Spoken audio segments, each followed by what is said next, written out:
What's up, everybody? We're here to go over UFC 293 Adesanya versus Strickland. But real quick, I wanted to go over the betting results from last week.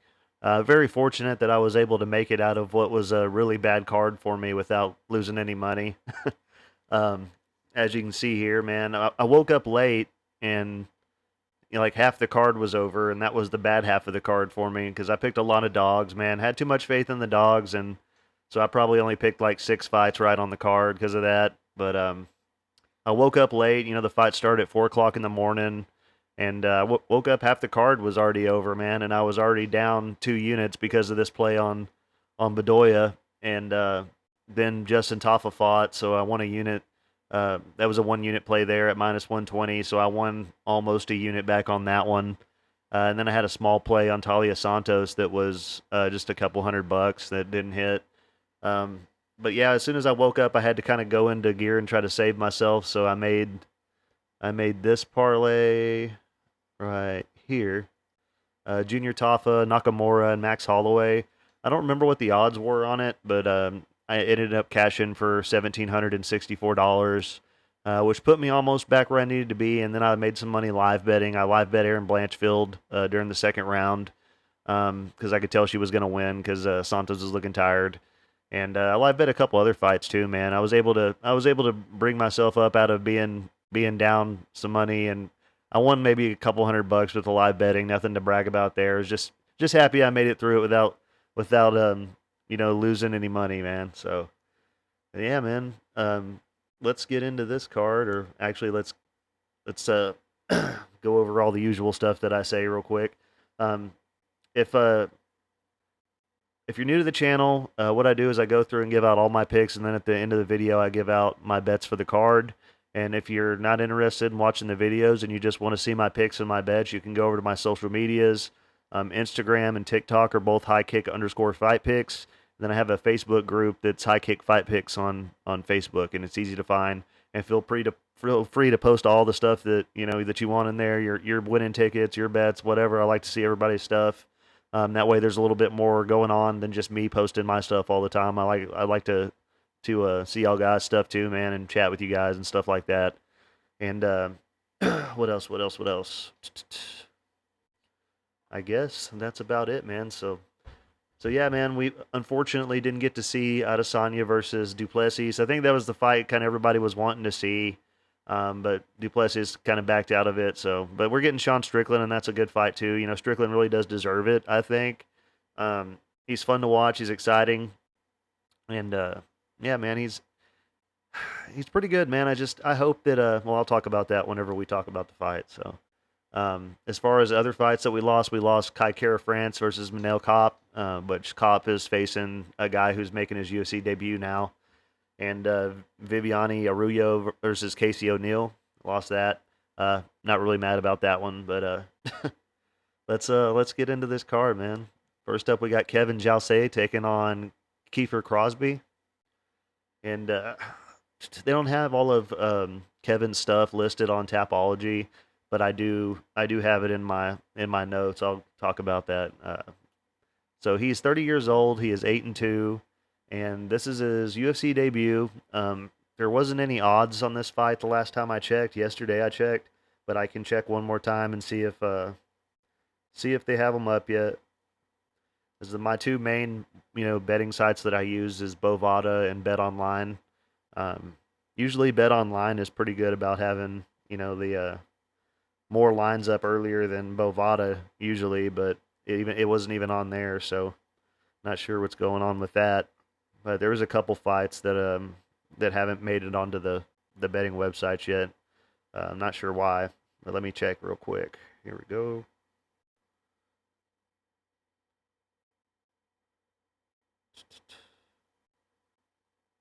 Yeah, I still don't see they added the Shane Young one, but they still haven't added this one. Oh well. So so he trains at City Kickboxing, but he's from France. He's got 4 wins by knockout, no wins by submission. Has a loss on his record way back in the day to when he was 2-0 to Jack Della Maddalena. He fights like most City Kickboxing guys do, stuffs the takedowns and uses his sharp striking on the feet. There was a couple of his older fights on UFC Fight Pass that I watched, and then his more recent ones you can find on YouTube if you're interested. Someone commented on my last video and said that I wasn't doing actual research because there was a couple names that I was having trouble pronouncing or whatever. And so I'll try and work on that. But, I did check that guy's profile to see if he had any subscribers, and he didn't have any. So whatever. But I guess he does have a point. If I'm going to be doing all this research, I should try and get the names right. Kind of disrespectful to say people's names wrong, I guess. But anyway, so I usually focus more on if I can win money on somebody. Sorry, sorry about that. But um, where was I at? Oh, so Jousset's been fighting at middleweight his last few fights. I believe he was holding the title for the Hex MMA middleweight belt, and he's dropping back down to 170 for this fight. So there's a little X factor there to think about. He uses good inside leg kicks. Very good with his Muay Thai clinch with his knees. It said on there on the what was that organization that he was fighting in? So I had to go with the reach and height from there, which they have it listed in centimeters, which is not how we do it over here in America. So I had to figure all that out. But he's 6'2", and I think he's going to be a huge welterweight because he was looking like a big middleweight in the fights I was watching, and he's got a reach of 74 inches. So he will have a 4-inch reach advantage in this fight. He's a judo black belt, really nice elbows in close. Takedown defense was holding up very well in the regional scene. I went back and watched his last loss, which was by split decision. And that fight was at welterweight, and maybe that's why he moved up to middleweight, or I don't know. But it was a fight against Caleb Rideout. And Caleb was a very fast striker, had a really good first round against Kevin. But it was a close fight, man. It could have really gone either way. Jousset's a very good kickboxer, technically sound striker. Would like to see him throw a little bit more volume. It's really the only bad thing I could say about him from what I've seen so far. He kind of tends to lay back and counter sometimes rather than really pressure guys and throw a whole lot of volume. But other than that, man, he seems like a pretty sharp fighter, man. And he's taking on Kiefer Crosbie. He's 33 years old, 5'11", with a 70-inch reach. He's 10-3, and this is going to be his UFC debut. And like I said, we don't have the odds for this yet. He's a Bellator veteran. He went 4-3 over in Bellator, coming off a win over Alex Cowboy Oliveira, which, even though Alex was cut from the UFC or whatever, and he's up there in miles, I do believe that win, gives Kiefer Crosbie an edge as far as like he's fought the tougher competition now, these two guys. He has 5 wins by knockout, 2 wins by submission on his record, and he's fought some really tough guys in Bellator as well, man. So I'm always a fan of the Irish guys. I always want to see them do well. He got hit with some pretty good shots in the Oliveira fight, and he was cut open and kind of rocked, and then he landed a big shot and dropped Oliveira and eventually finished him. He's got heavy hands, great ground and pound from top position. Can be real wild at times. You can find most of his fights on YouTube if you're interested in checking them out. He lost his last 2 fights in Bellator. One was a submission loss, and the other one was a doctor stoppage due to a cut. He cuts really easy, man. So he's always bleeding in his fights. And where was that? No, he's got nice boxing. Tends to get cut a lot, like I said. Throws a lot of hooks. Does get a lot of early finishes. And, that's kind of something that worries me here about him because he did look awful tired in a lot of those fights before even getting out of the first round. The other loss that's on his record was because of an illegal knee, so he's really only lost legitimately twice. That was a legal knee, and then the doctor's stoppage. Also, I guess he probably could have continued if it hadn't been for that. He's tough, man. He thrives in a brawl. That's what he likes to do, which is what he's going to have to do in this fight, in my opinion, to get the win. He'll have to go out there and make it ugly and try to get an early knockout. I don't think he's going to be able to take Jousset down.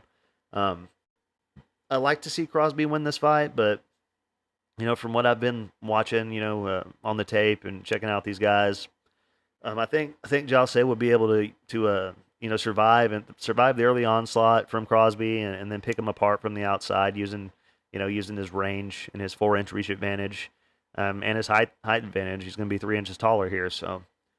Crosbie hasn't been knocked out yet, so I'll take Jousset to win by decision just because Crosby's a tough guy. Next up, we got haqparast taking on Landon Quinones. And Nazarat is 28 years old, 5'10 with a 72-inch reach. He is 14-5 and 6-4 in the UFC, and he's a minus 400 favorite. And he's got 9 wins by knockout. He's never won a fight by submission. Has lost one fight by submission, though.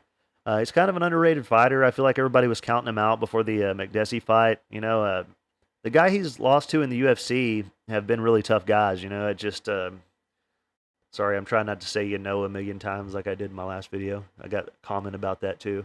Nervous habit. So he lost to Bobby Green, Dan Hooker, Drew Dober. All very tough guys. And but yeah, these guys are all hanging around the top 15 of the division. I would say he's one of the better fighters to come out of Germany in the past 5 years or so. I would say that his best win was over Rafa Garcia or maybe Mark Diakese. He's a good Muay Thai striker. Uses his jab very well. He'll triple it up at times. He's fast. Got fast hands. Very good at setting up his kicks and using his feints to set up his strikes. He only had one finish in the UFC so far, and I really think that after the Drew Dober knockout, he started fighting a little bit smarter, not taking as many risks. He's definitely fought the tougher competition out of these two guys, though, for sure. He's got a big edge in experience. His takedown defense has held up pretty good, but he's mainly fought strikers, man. Just a couple of guys with a little bit of wrestling. I don't think Rafa Garcia really has a wrestling background, but I just think that's that's what he used. When he fights, he's always trying to take guys down and on the pressure. So, not sure if he's really got a wrestling background or not, like a legit one. But Nasrat's fought mostly strikers, so it'll be interesting to see him take on somebody that could possibly get him down. He's taking on Landon Quinones. He is 27 years old, 5'9", with a 72-inch reach. He is 7-1-1, and this is going to be his UFC debut. He's a plus 300 underdog. Sorry. Spent most of his career fighting in Titan FC, 5 knockouts and 1 submission on his record. He's the Titan lightweight champ right now. He's really good at stepping in at an angle and landing his outside hooks. I can tell you that he definitely has the power advantage in this fight, I believe. When he gets guys up against the cage, gets them hurt, he throws good long combinations, really fast hands. He doesn't rush anything, though. Sometimes he spends the first round just kind of seeing what his opponents are going to do. These guys have the same reach, so no advantage there, on either side. On the feet, Nasrat may have the striking advantage as far as, the technical striking or whatever. And that's a hard maybe because, Quinones is pretty good. He's pretty powerful. So, but I do think Quinones has the option to use his wrestling. He has good double leg takedowns and trips. It's been a little less than a year since Landon's last MMA fight, but he did compete in a grappling match a few months ago. So maybe that's something he's really been working on for this fight. I can only assume that he's been working really hard and getting ready for his shot in the UFC. So his cardio is pretty good as well, held up. And I don't really think haqparast is worth a minus 400 on this spot, man. I don't really think so. I do think Landon is the more well-rounded fighter out of these two, as far as the grappling and the wrestling. If I was the guy just kind of picking winners, I guess I might go with haqparast, but not for minus 400 coming from a betting standpoint. I would much rather take the new guy and get the value on him rather than a minus 400 price on haqparast when we really have a lot of unknowns about Quinones. We don't know how good he's going to be in the UFC. Maybe he's great. We don't know that. So a whole lot of unknowns. So I'll take the new guy. I'll take him to win by decision. I'll say he mixes in the takedowns and kind of skates by, like that. I don't think he's going to want to really stay on the feet too much with haqparast until after maybe a round or so, maybe the second round when haqparast tires a little bit. But I'm taking Quinones by decision. Next up, we got Jamie Mullarkey taking on John makdessi. And this should be a pretty exciting fight. So Jamie Mullarkey is 29 years old, 6 foot tall with a 74-inch reach. He is 16-6 and 4-4 in the UFC. And he's a minus 181 favorite. So Jamie was fighting a perfect fight his last time out, and then he got caught and knocked out. There were a lot of people that thought he lost the Michael Johnson fight as well, me included, but I was glad he won because I had money on him. I'm a fan of his, man. I like his style, but I do worry about his chin sometimes. He has 10 wins by knockout, 3 wins by submission. He's going to have a 6-inch reach advantage in this fight. He's younger. He's more well-rounded. He's better everywhere the fight goes, in my opinion. He's a more technical striker. He kind of has more of a boxing style, as far as with his hands, but he mixes in the kicks very well. Goes to the body with his punches a lot. Has good body lock takedowns. I think if Jamie wants to here, he could definitely get a takedown or two. Like I said, he was looking great his last time out until he got caught. Man, he was looking really good. His jab was looking sharp. He landed a head kick and rocked that guy. He's coached by Ross Pearson, a guy that I was a big fan of back in the day, and I have a lot of respect for. A lot of people don't know that Mullarkey back in the day actually fought and lost Alexander Volkanovski back in like 2016. I think it was right before both of them came to the UFC, so it's an interesting fact. And he's taking on John makdessi. He's 38 years old, 5'8" with a 68-inch reach. He is 18-8 and 11-8 in the UFC, and he's a plus 156 underdog. And yeah, John was a great striker back in the day, very powerful. He had a 22-0 kickboxing record. He won gold in WK Karate Championship. So back then he probably could have beat Jamie up, but he's late in his career. He's still dangerous. He does hit hard. He was able to get a win over Ignacio Bahamondes. It was a split decision win, but nonetheless he got the win. And that's the only thing that really scares me here is Jamie coming off of this knockout loss, and makdessi hits hard, and I think that's kind of reflected in the betting line, to be honest, because if Jamie had won his last fight, he would be a way bigger favorite here. And I do worry, but yeah, I'm going to be taking Jamie to get the win here. Depending on how he chooses to approach this fight. If he keeps it on the feet, I would say he probably wins by decision. makdessi doesn't get finished a lot. But if he wanted to, I think he could take makdessi down and get a submission if he wanted to. So that's one of the two ways I see it going. Next up, we got Shane Jung taking on Gabriel Miranda. Let me pull these lines up real quick because they weren't on here the other day. Okay. So Shane Jung is 30 years old, 5'8" with a 72.5-inch reach. He is 13-7 and 2-4 in the UFC, and he's a minus 165 favorite right now. I was really hoping he was going to be an underdog in this fight. I thought because he's lost 3 in a row for sure he'd be an underdog because I was looking to target him in my parlays. But yeah, he's so Shane made his debut against Volkanovski and lost a unanimous decision, which wasn't bad considering he took the fight on 8 days' notice, and Volkanovski is the real deal right now, man. He's one of the best to ever do it. He went on after that to win 2 fights in a row, and now he's on a 3-fight losing streak. He has 6 wins by knockout, 4 wins by submission. I think a lot of people are kind of counting Jung out, in his last few fights. He really has worked hard on his strength and conditioning training. He's put on a lot of muscle. His cardio seems to be pretty good. I've wondered at times if he can make 135. He doesn't look like the biggest, featherweight. He trains at City Kickboxing, always has. He's a well-rounded fighter, throws good calf kicks. In my opinion, after the Ludovic Klein fight, he got hit with that big head kick knockout, which is the only time he's ever been finished. And I think he changed up his style and started fighting a lot more careful. Like I said about Nasrat as well. And it's cost him a few times, man. He just needs to go out there this time and let it fly, man. Put out the ball, put out the volume, and he's never been submitted, and that's Miranda's specialty. He's hard to take down, and he's hard to keep down. He can get up pretty quickly every time he's taken down so far. So Shane's a really nice guy, man. He's one of the few fighters that I've messaged, and he was cool enough to message me back and talk to me for a bit. And I really do think this is a winnable fight for him. And I was, like I said, I was hoping he was going to be an underdog, but of course not. His last fight, man, it wasn't like he got straight beat up or anything. He just kind of got outpointed. He never really got hurt or anything in that fight. So I definitely not going to be counting him out here in this spot. And he's taking on Gabriel Miranda. He is 33 years old, 5'11" with a 71-inch reach. He is 16-6 and 0-1 in the UFC. And he's a plus 135 underdog. So, in my opinion, this guy's more of a jiu-jitsu guy than a well-rounded, MMA fighter. 15 wins by submission, obviously, and one by knockout. His last win was over a guy who was 5-5. And honestly, looking at his record, it kind of appears that, anytime he fought guys with a lot of experience, he lost those fights. I mean, I can kind of show you what I'm talking about. I didn't watch all these fights, but I just watched some of them. I watched about 5 of his fights studying for this.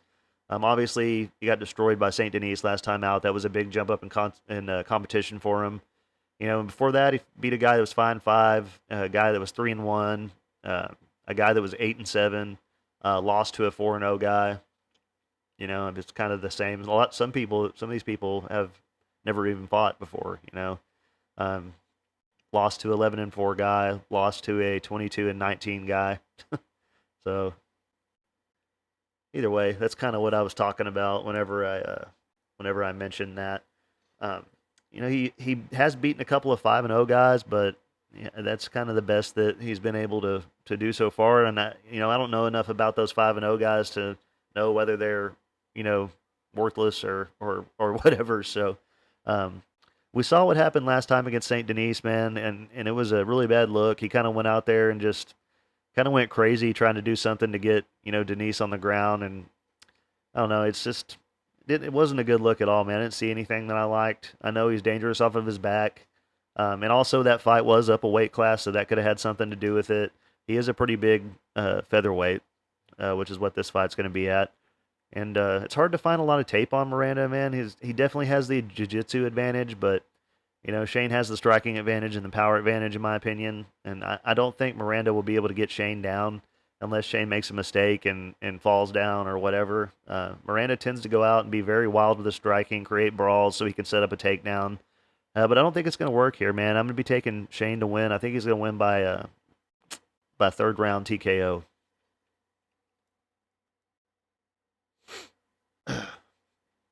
Excuse me. Next up, we got Blood Diamond taking on Charlie Radtke. Hopefully, I'm saying his name right. Blood Diamond is 35 years old, 5'11 with a 76-inch reach, 3-2 and 0-2 in the UFC. And this is another one they didn't have the odds up for, but I think they are on here now.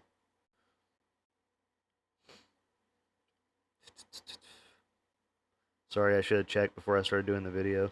My bad.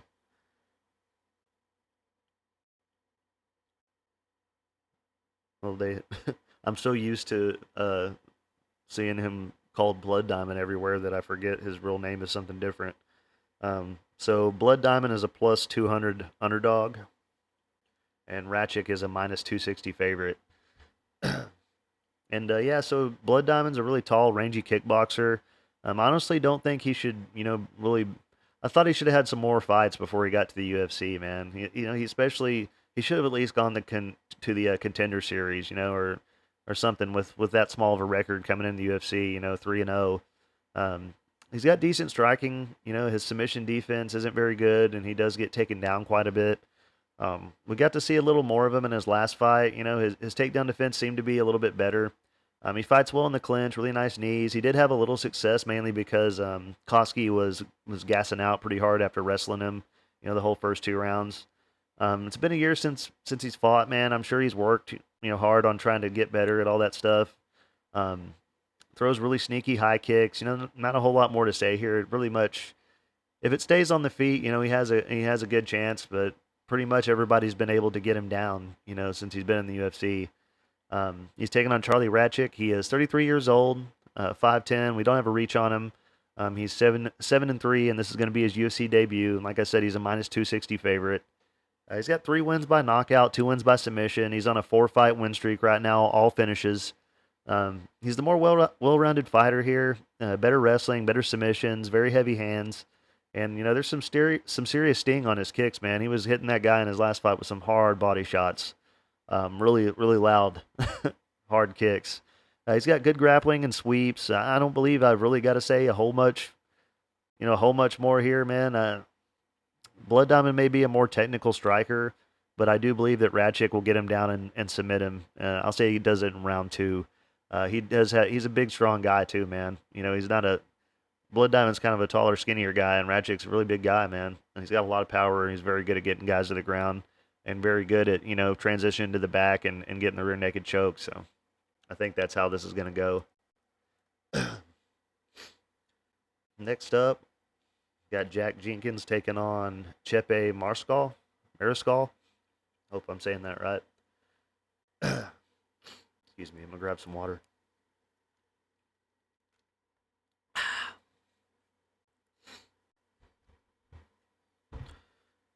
So Jack Jenkins is 30 years old, 5'7" with a 68-inch reach. He is 12-2 and 2-0 in the UFC, and he's a minus 205 favorite. And I'm really high on Jenkins, man. I think he's a really good fighter. His last fight was a really close fight against Jamal Emmers, who's another amazing fighter himself. And it was a very close fight, man. I was really impressed with with Jenkins in his debut. He's one of the few people that have gotten a few stoppages due to leg kicks. The rumor is he broke a couple guys' legs. Very hard calf kicks. He looked great in the Don Shainis fight. It was his debut. I know Shainis is definitely not as skilled as Emmers, but he really did look really good in that fight, man, and he was really using those leg kicks really well. And the guy he beat on the Contender Series was a pretty tough guy as well, and he finished him with ground and pound, which is kind of he's primarily known as a striker, Jenkins, but he's really, rounded out his game, in my opinion. Uses a very good Muay Thai clinch very well, vicious knees in close. Throws long, fast combinations. Takedown defense is pretty good. Counters very well. Throws a really good variety of strikes, man. He really mixes it up very well. Appears to be the real deal to me, man. He does show a couple losses by submission early in his career, so maybe submission defense might be the only weak part of his game. But honestly, it seems pretty solid now. I mean, that was way earlier in his career. I'm sure he's improved all that stuff, and now his grappling and his sweep seem to be on point. He was very good at sweeping. We saw that in both his fights in the UFC. His speed and precision are really, really impressive. Emmers is a tough guy to beat, man, and I was surprised that even though I had money on Jenkins, I was really doubting myself, in that fight, man, and it was a very close fight. I could have saw the decision going either way. Jack has 5 wins by knockout, 3 wins by submission on his record. And yeah, his kicks are really one of his best weapons, man, and I think they're going to serve him well in this fight. I think he needs to go out there and beat up the legs of Mariscal and then work his way up to the head. So he's taking on Chepe Mariscal. He is 30 years old, 5'7" with a 69-inch reach. He is 14-6 and 1-0 in the UFC, and he's a plus 175 underdog. Yeah, this guy went out there and beat up Trevor Peek in his debut fight, but let's face it, man, Peek is still kind of a developing fighter that, Peek gets taken down like tons of times in every fight, but he's good at getting back up. Peek just goes out there and throws everything into every shot, man. It's really exciting. It's fun to watch. I'm a big fan, but experienced fighters can make it through that. And another example kind of is the John Castaneda Gafarov fight. Guys with experience can make you tire yourself out trying to beat them up, with their striking defense. Sorry, and that's what Chepe did to Peek, man. He just let him wear himself out and stayed calm and was able to counter and catch him with big shots and use his throws. So Chepe's got 6 wins by knockout, 3 wins by submission. He's going to have a 1-inch reach advantage in this fight. Showed that he's a very good counter striker. Has great judo throws and takedowns. He's very powerful, man. He rocked Peek I don't know how many times in that fight. He can be very wild at times. He's good at transitioning to the back, good jiu-jitsu. He's never been submitted. This could be a very close fight, man. I think if Chepe is going to win this fight, I think he should, use his throws and takedowns to get Jenkins down. People don't realize how many good wins that, Chepe has on his record, man. He's got a win over Pat Sabatini, Yusuf Zalal. He also has he has the loss to Sean Soriano on his record not that long ago, which isn't a good look. But he has a loss to Joe Anderson Brito and to Steve Garcia. Those guys are both finishing everybody right now. I wouldn't blame anybody for taking the dog shot on this one, honestly. But I do think Jenkins is going to go out there and beat up the legs and just work his way up to the head. And I don't know if he'll get a finish. Chepe is very tough. But I do think Jenkins will be able to pick him apart on the feet. And I'm going to be taking Jenkins to get the win by decision. Sorry, my nose is messed up today, dudes. Next up, we got Carlos Ulberg taking on Jung.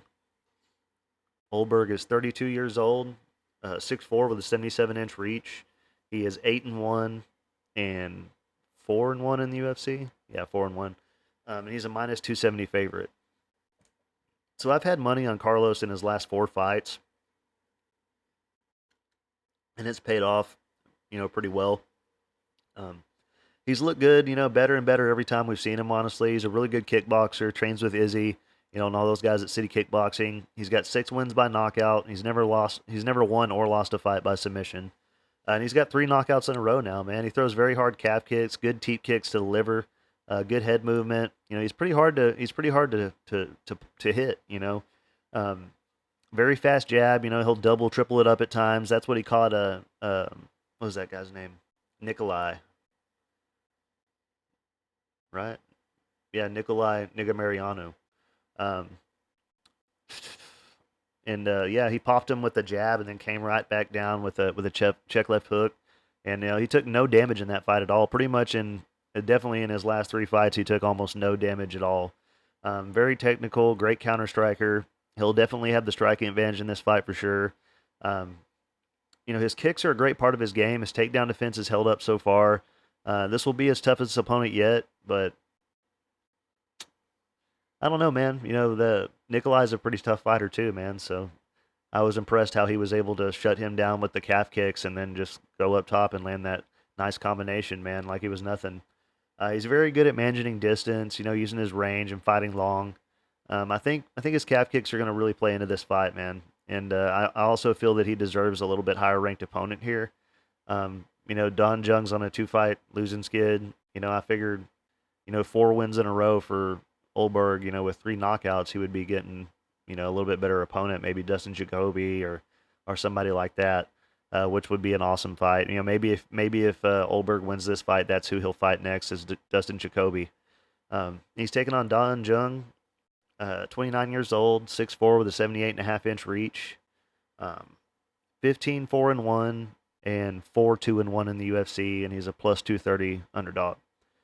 So Jung is on a 2 fight losing streak, man. He's got the edge in experience as far as MMA. Ulberg's got the kickboxing background, not so much the MMA background or whatever, but Jung has 11 wins by knockout, 2 wins by submission, and he's a big guy. He's going to have a 1.5-inch reach advantage, but just hasn't looked good in his last 2 fights, man. I think he was a big favorite against Devin Clark, and he just got controlled up against the cage and taken down. Supposedly he had this really good takedown defense, and that fight he was taken down multiple times. And, he got sweeped and controlled on the ground. The win over Kennedy Nchekwu was a very good win, very impressive. But other than that, nothing super impressive as far as, the wins in the UFC. He's going to have a grappling advantage in this fight, and he may be able to use his wrestling to get Ulberg down. But honestly, I don't think that's going to happen. I don't think his wrestling's really all as good as anybody was saying that it was or trying to make it out to be. Ulberg's going to have the speed and power advantage, the footwork, big advantage in the footwork. It's going to be a big octagon, so I think Ulberg's going to have all the room to move around and get away from, Jung and pick him apart from the outside. And I'm going to be taking Ulberg to get the win by knockout in round 1, just like his last 3 fights. Wish I could have caught him at a little bit better price than that.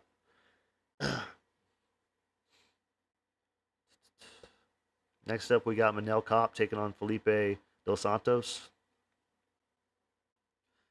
And Manel Kape is 29 years old, 5'5", with a 68-inch reach.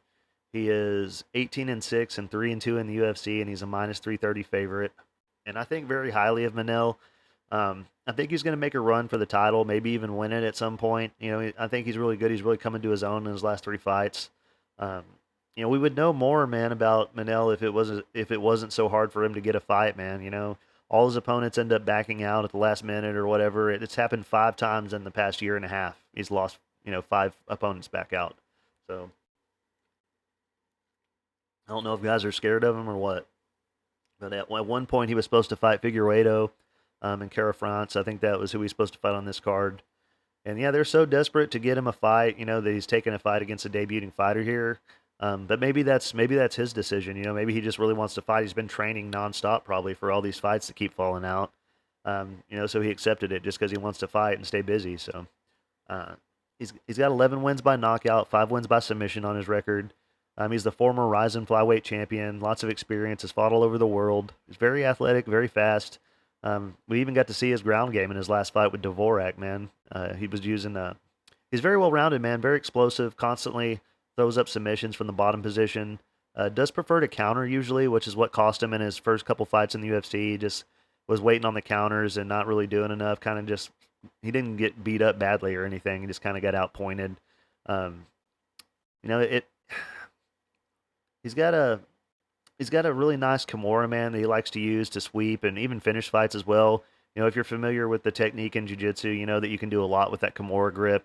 You know, you can use it to transition into the armbar, transition to the back when you pull him over.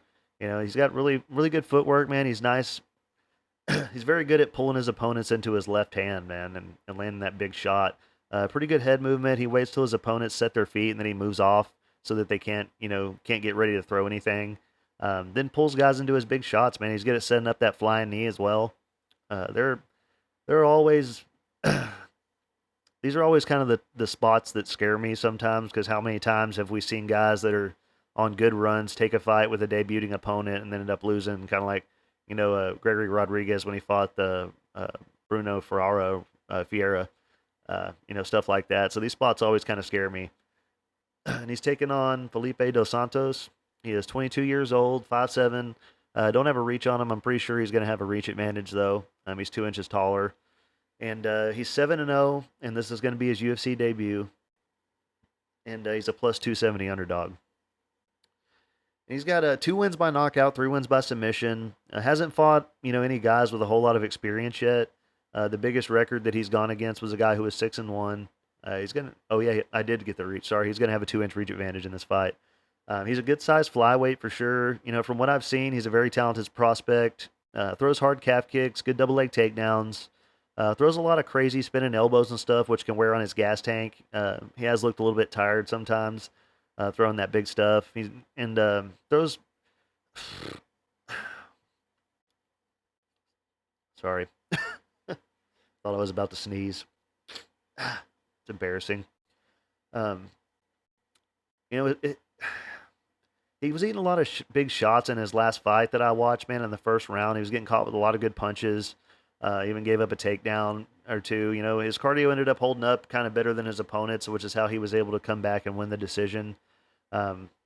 Dangerous off of his back, man. Very, very offensive off of his back. Like I said, I think he's a very good prospect. I think he's got a good future ahead of him, in the UFC. I just, all I could think about watching the tape was that, if the guy he was fighting in his last fight, which was like, half his size, way smaller guy than him. If that guy could do that to Felipe, what would Manel Kape be able to do to him? That was kind of what I was thinking when I was watching his his few fights or whatever. But I think it's a little bit too much too quick for Felipe here. I think he's going to struggle with the footwork for Manel. He's a tough guy. I don't know if Manel's going to be able to knock him out or anything. I think more likely Manel will catch him with a big shot and jump on a submission. So I'll take I'll take Kape to win by sub round 2. Sorry, I can't talk today again. I've got too much information in my head. It all tries to come out at once. Next up, we got Tyson Pedro taking on Anton Turkalj. Pedro is 31 years old, 6'3", with a 79-inch reach. He's 9-4. And 5-4 in the UFC, and he's a minus 149 favorite. So Tyson's never won a fight by decision. He has 4 knockouts and 5 submissions on his record. He was out for quite a while, man. Then he came back and he got 2 knockout wins over 2 of the probably 2 of the worst fighters that were in the UFC at the time. They're not in the UFC anymore. Harry Hunsucker and what was the other guy's name? Ike Villanueva. Those guys never really got wins in the UFC. I think Ike probably won like 1 fight in the UFC. So I think everyone kind of bought into the hype with that, man, coming off those 2 good knockout wins. And I don't know if there was something going on with Tyson in his last fight or whatever, or if his cardio was really just that bad. He kind of hinted that he was having some issues with something, but I never did hear about what it might have been. But he didn't look good at all, man. He's a big, powerful guy. He's got really good submissions for a big guy. He's going to have a 1-inch reach advantage in this fight. Good Muay Thai striker, good front kicks to the body, uses a lot of feints, sets his strikes up very well, throws good combinations. I'm a fan of Pedro's. I want him to win this fight, but in certain ways, I kind of feel like this is a bad matchup for him unless he gets a quick knockout. He's taking on Anton Turkalj. He is 27 years old, 6'4", with a 78-inch reach. He is 8-2 and 0-2 in the UFC. And he's a plus 129 underdog. And yeah, this guy hasn't had any easy fights yet. He hasn't had any easy fights in the UFC, man. Jalton Almeida and Victor Petrino. Um, Petrino is a big, powerful guy. He couldn't put Anton away, so that tells you how hard he is to put away. And Anton is primarily known for his grappling, which is why I think this could be a bad fight, for Pedro. But I do think Pedro is the more skilled fighter, especially in the striking. But if Anton is wrestling him and making him work and gets Pedro out of the first round, Pedro might be gassed. So Anton has 5 wins by knockout, 2 wins by submission. I know he was making a lot of mistakes in his last fight, man, but he was fighting basically the Hulk. Petrino's huge, big, strong guy, and Anton did have his moments in that fight. He hurt him a few times. He kind of he kept taking the back and then losing the position over and over again, which wasn't a good look. Maybe Petrino's just that strong. I don't know. But he had a long amateur career as well. He went 11-2 as an amateur, so not as inexperienced as the record may indicate. He's never been knocked out, so honestly, man, I'm feeling the oh yeah, Anton's nickname is the Pleasure Man. That always cracks me up.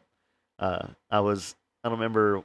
I think it was Jalton Almeida's Instagram. I was on there and I was going to comment on this video, and and it was Jalton Almeida beat Anton, and I was looking through the comments, and Anton commented on Jalton Almeida's page. He was like, "You never beat me. I gave you pleasure," or something like that.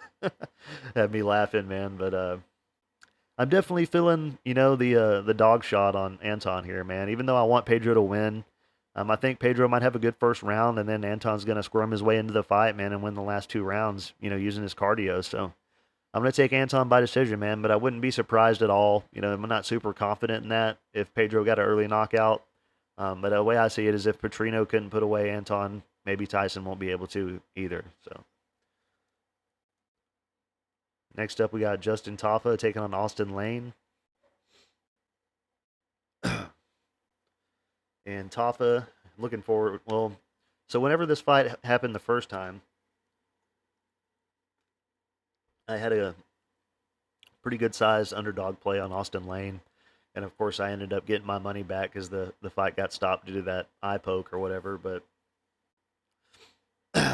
anyways, Justin Tafa is 29 years old, 6 foot tall with a 74-inch reach. He is 6-3, or 6-3-1 no contest, and 3-3-1 no contest in the UFC. And he's a minus 250 favorite, man. And I think it's kind of funny that Tafa is such a big favorite now. I think he was the favorite. He was the favorite last time out, but not this big of a favorite. All of his wins have been by knockout. His last 2 wins have been over a couple of the lowest level heavyweights. Jared Vanderaa he lost to Jared Vanderaa. Yeah, he beat Harry Hunsucker and Parker Porter. 2 of the lower level heavyweights, man. And the loss to Jared Vanderaa is not a good look at all, man. He's cut from the UFC now. It's hard for me to get behind him just simply for that reason, man. He has good kickboxing. Him and his brother both do. I think his brother's a little bit better striker than him. That's just my opinion. He had all the success over in Glory and stuff like that. But no ground game or submissions, to fall back on. Everybody on Tapology is going with Tafa. I just find that crazy, man. He's going to be at a big height and reach disadvantage and a major speed disadvantage in this fight as well. Maybe it's because his brother, won, that everybody's jumping on him too or something. I don't know, man. It doesn't make a whole lot of sense to me why everyone's so confident in him. I know he's powerful. But, his wins, like I said, haven't been over anybody impressive to me. He has some bad losses as well. He got knocked out by Yorgan De Castro, who's not in the UFC anymore. I don't know, man. Maybe I'm wrong. I just feel like there's a lot of red flags there, And he's taking on Austin Lane. He is 35 years old, 6'6", with an 80-inch reach. He is 12-3, and this is going to be his UFC debut. I mean, I guess. I don't know, since the other fight didn't actually get to go through. I don't know if that counts, really, a minute of a fight. But he's a plus 210 underdog, man. All of his wins have been by finish. He's a former football player. He can get takedowns, but mostly fights on the feet. He beat an undefeated guy on the Contender Series. He made a lot of improvements since, the beginning of his career, man. Everybody kind of looked down on him because he got beat by Greg Hardy, early in his career, on the Contender Series or whatever. He hits very hard, man. This is a fight that may come down to whose cardio is better, who's in better shape. I mean, obviously, looking at the two, Lane seems to be in better shape. But he's never been out of the first round, man. So I'm not sure, but I am willing to bet that he's got pretty decent cardio, man, for a tall guy with his frame. He's got 6 inches of height and reach advantage here. Very fast and explosive. Uses his kicks very well for a big guy. Side kicks, front kicks up the middle.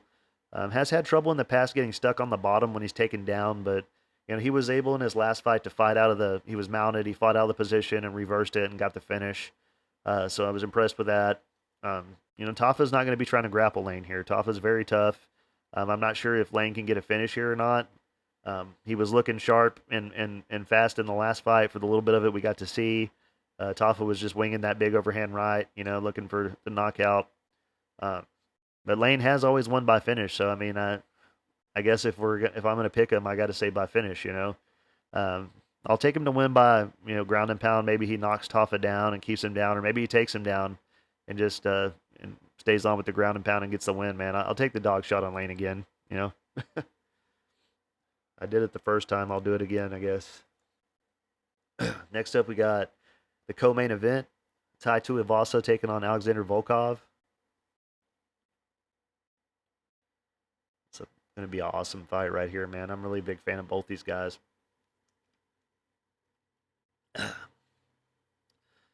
But I want tuivasa to win. Tai is 30 years old, 6'2", with a 75-inch reach. He is 15-5 and 8-5 in the UFC, and he's a plus 181 underdog. He's got 14 wins by knockout on his record. It's real hard not to be a fan of this guy, man. Everybody loves him.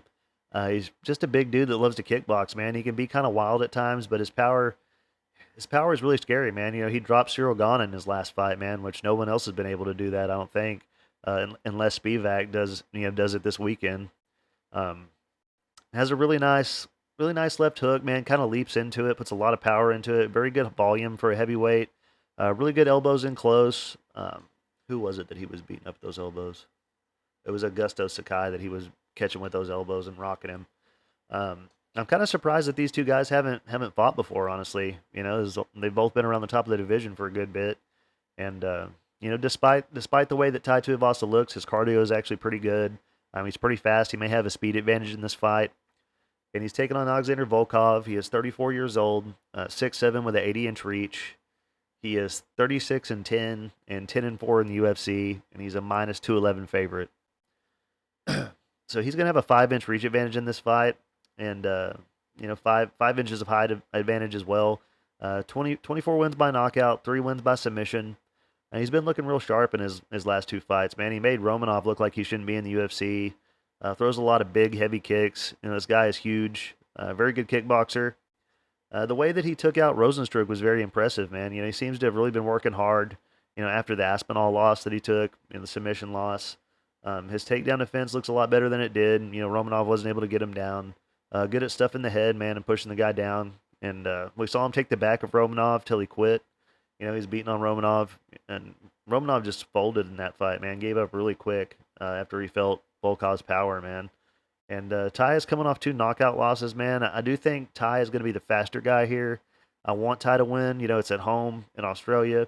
But I'm going to be going with Volkov, man, to get the win here. I think Volkov's the more technical striker, and I think he'll be able to use his reach and avoid the big shots. I'll take Volkov to win by, man. I'll take him to win by late knockout. Let's say round 3, late knockout. But you never know, man. Tai did knock out Stefan Struve, who's also very tall like Volkov, even taller than Volkov. So maybe Tai's good at taking on the taller opponents, man. So next up, we got the main event, man. Israel Adesanya taking on Sean Strickland. So I really want Sean to win this fight, man.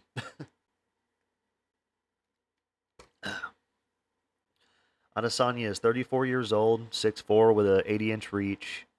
He is 24-2 and 13-2 in the UFC, and he's a minus 625 favorite. I mean, that's such an impressive record, man. This guy's very good, man. 16 wins by knockout. Never won or lost a fight by submission. We all know the story. We all know how good of a kickboxer he is. He's going to have a 4-inch reach advantage, and He actually looked like the old Izzy in his last fight, man. He went out there, he was aggressive and really going for it. For a while he was going to boring decisions, just kind of stay on the outside and, going to decision with guys, just picking away at him to win the fight.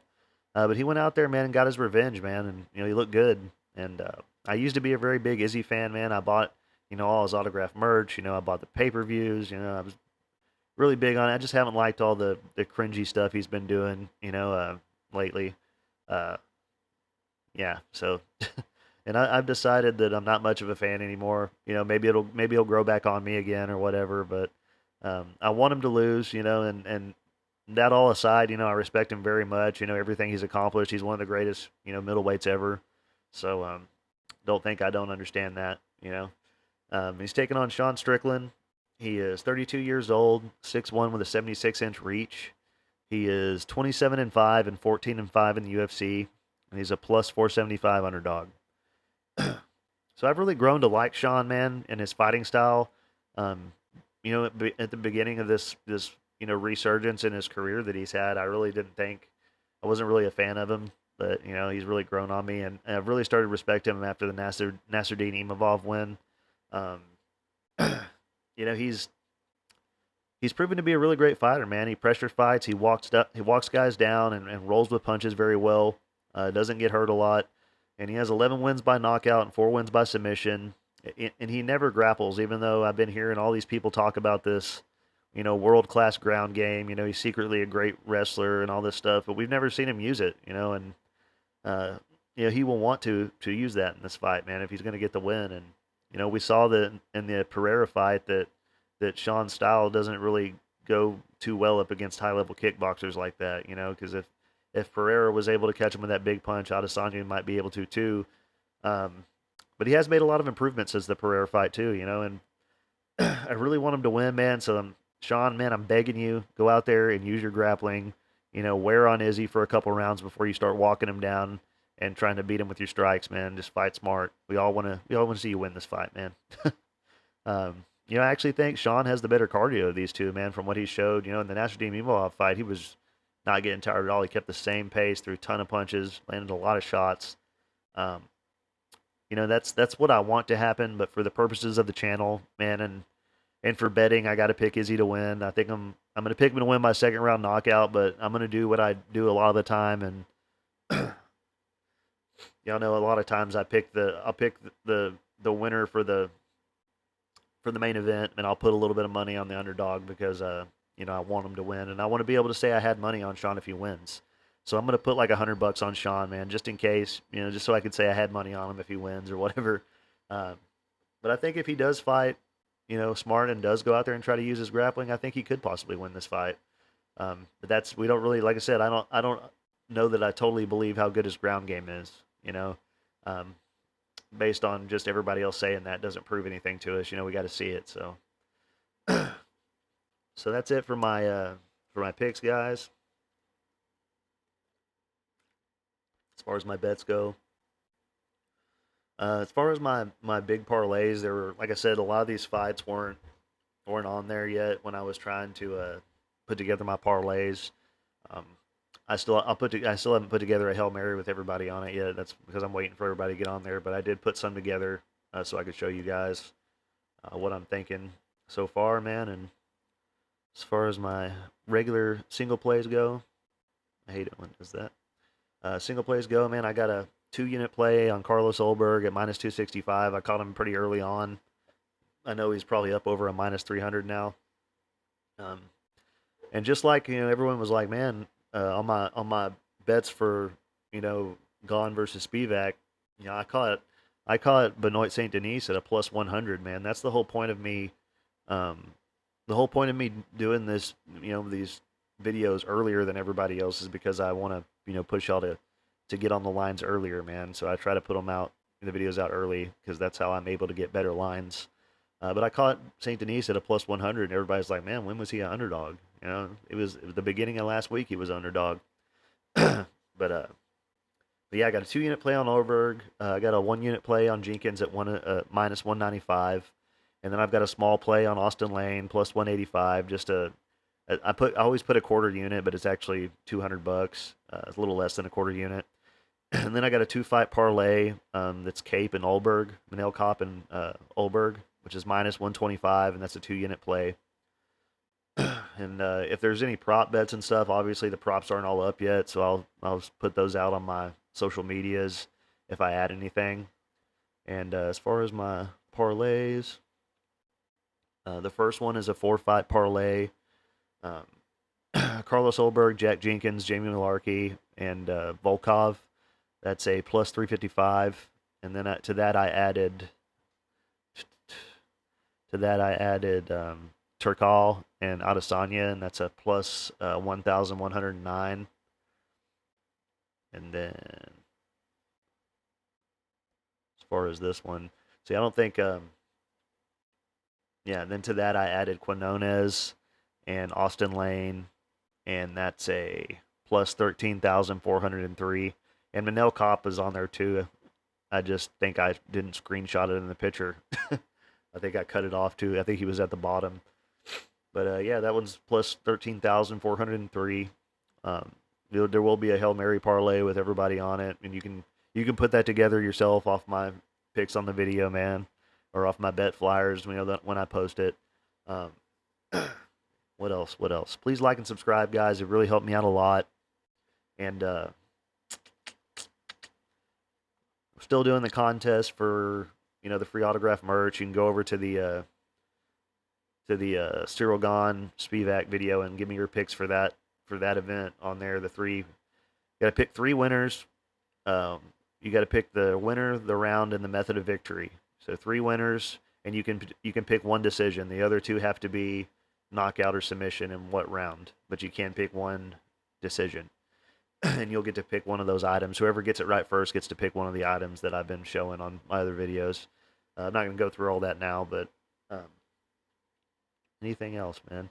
Yeah, I was going to talk about, obviously it's the end of the video, so if you want to hear this, you're probably still listening. But I don't know if a long time ago I talked about this on the channel when I first started it, but I wanted to tell y'all a little bit more about me or whatever. And so man, back in the day, man, I really wanted to be a fighter, man, and I would go train and stuff, but I ended up getting involved in drugs and using and selling drugs and stuff. And every time I would get clean or whatever for a few months, I would be in a gym, or whatever. And eventually me using and selling drugs got me sent to prison for about 5 years of my life. And that kind of put an end to the whole wanting to be a fighter thing. I'm too late in life now. I've been out for 5 years now, and turned my life around. Doing a lot better, working, doing construction, remodeling houses, and stuff like that. But yeah, man. So this is kind of like my dream. I just want to make money doing something that I love at some point. So if I ever get a check from YouTube for doing my channel, even if it's just like $50, I'll feel like I'm super happy about it. Obviously, I make money, betting on fights or whatever, but as far as doing this channel, man, I haven't made anything from it. And, as far as from YouTube, and I've been doing this for, 6 or 7 months, and it just takes a long time, man. And it's a lot of work, and, for not a lot of return, or, you do all this work and then, people insult you in the comments or whatever, man. But yeah, and then I wanted to tell y'all that, man. I wanted to also say that, when I first started betting on fights, messing around, I would always make like $50 parlays with like 10 fights on them and stuff. And, I didn't ever win a whole lot on those. Occasionally I would win, but eventually I did have one that hit for like $10,000. I think it was the tuivasa Derek Lewis card that hit for about $10,000. And after that, man, I was able to kind of bet the way I do now, where I make most of my money, betting on single fights rather than putting together these big parlays. Because for the most part, man, usually somebody always messes it up. So if it's more than 3 fights on the parlay, I don't put any more than $100 or $50 on it. And that works for me to bet that way. I like to bet, one fight, got a 50-50 chance that's going to go your way. And I make most of my money doing it like that rather than on these big parlays or whatever. But I have had a couple good parlays hit, recently. So it works out for me too. But I didn't post my parlays, but I know a lot of people bet that way, and a lot of people, make big parlays. So I've been posting them on here or whatever, man. But if y'all ever got some good parlays, send them my way too, man. Because I've been lucky here lately, but usually my big parlays don't hit that often. So, um, yeah, man, that's it for me, guys. Man, I appreciate you all you guys. Just yeah, please like and subscribe, man. Thank you for caring what I have to say as always. Sorry my nose is all messed up today. I'm sure I sound horrible, but y'all have a good one, man. I'm out of here.